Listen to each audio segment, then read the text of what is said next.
15ই ফেব্রুয়ারি বাংলাদেশের রাজনীতিতে কি আসছে এক নতুন অধ্যায়? আলোচনা সমালোচনার কেন্দ্রবিন্দুতে এখন একটাই নাম, তারেক রহমান। রাজনৈতিক অঙ্গনে জোর গুঞ্জন তিনি নাকি 15 ফেব্রুয়ারি প্রধানমন্ত্রী হিসেবে দায়িত্ব নিতে যাচ্ছেন। তবে এই খবর ঘিরে তৈরি হয়েছে নানা প্রশ্ন, বিতর্ক আর উত্তেজনা।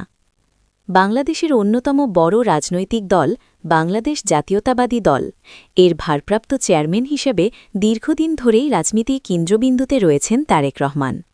তিনি হলেন সাবেক রাষ্ট্রপতি জিয়াউর রহমানের পুত্র এবং সাবেক প্রধানমন্ত্রী খালেদা জিয়ায়ের ছেলে।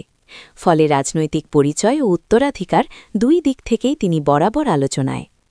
15 ফেব্রুয়ারি দায়িত্ব গ্রহণের খবরটি সামাজিক যোগাযোগ মাধ্যমে দ্রুত ছড়িয়ে পড়েছে। অনেকেই বলছেন এটি হতে পারে বাংলাদেশের রাজনীতিতে বড় পরিবর্তনের সূচনা।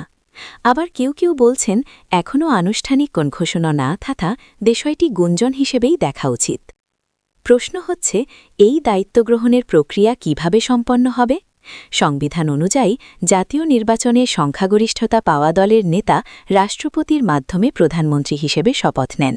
সেই হিসেবে রাজনৈতিক প্রেক্ষাপট, নির্বাচন ফলাফল এবং সাংবিধানিক প্রক্রিয়া সবকিছুই গুরুত্বপূর্ণ।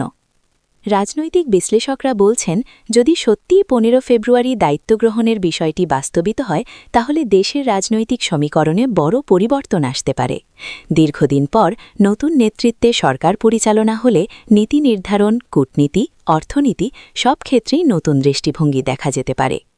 অন্যদিকে বিরোধী দল ও সমালোচকদের দাবি বিষয়টি স্পষ্ট হওয়া দরকার, কারণ একটি দেশের প্রধানমন্ত্রীর দায়িত্ব গ্রহণ কোনো সাধারণ ঘটনা নয়, এটি সম্পূর্ণ সাংবিধানিক ও আনুষ্ঠানিক প্রক্রিয়ার মধ্যে দিয়েই হতে হয়। তারেক রহমান দীর্ঘদিন দেশের বাইরে অবস্থান করলেও দলের রাজনীতিতে সক্রিয় ভূমিকা লিখে আসছেন। বিভিন্ন সময় ভার্চুয়াল বক্তব্য, দলীয় নির্দেশনা এবং কৌশল নির্ধারণে তিনি গুরুত্বপূর্ণ ভূমিকা পালন করেছেন বলে দলীয় নেতারা দাবি করেন। 15 ফেব্রুয়ারি যদি সত্যি শপথ গ্রহণের দিন নির্ধারিত হয়, তাহলে সেটি হবে একটি ঐতিহাসিক মুহূর্ত। তবে এখন পর্যন্ত সরকারিভাবে স্পষ্ট ঘোষণা না আসা পর্যন্ত রাজনৈতিক অঙ্গনে অনিশ্চয়তা থেকেই যাচ্ছে। দেশের জনগণও তাকিয়ে আছে সম্ভাব্যই। এখন দেশের রাজনৈতিক অঙ্গনে সবচেয়ে আলোচিত বিষয়গুলোর একটি, আনুষ্ঠানিক ঘোষণা ও সাংবিধানিক প্রক্রিয়া সম্পন্ন হলেই পরিষ্কার হবে বাস্তবতা। আপনার মতামত কি? 15 ফেব্রুয়ারি কি সত্যিই নতুন অধ্যায়ের সূচনা হতে যাচ্ছে? মন্তব্যে জানাতে ভুলবেন না।